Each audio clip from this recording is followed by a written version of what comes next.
Good afternoon guys, magluluto po tayo ng may herbal soup. Ayan po ay lulutuin po natin ng 45 minutes in a low fire guys. Ito po ay Chinese herbal chicken soup. Bago po natin lutuin guys, hugasan po muna natin ang manok. Pagkatapos nating hugasan, ayan, lagyan po natin siya ng tubig, ang kaserola, tapos ilagay po natin yung herbal, tapos pakuluan po siya ng 45 minutes until well done. Ayan po guys ang herbal soup na nakakapagbigay ng resistensya ng ating katawan at pampagana sa ating katawan.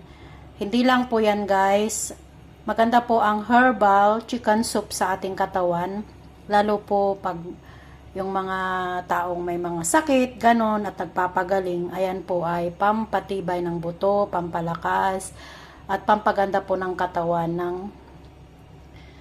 para tayo ay lumakas. Ayan po guys.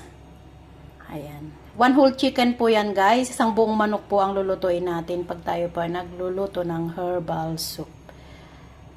Hanggang dito na lang po guys. Maraming salamat sa pagsuporta nyo sa akin at sa lahat. Thank you po guys. I love you all.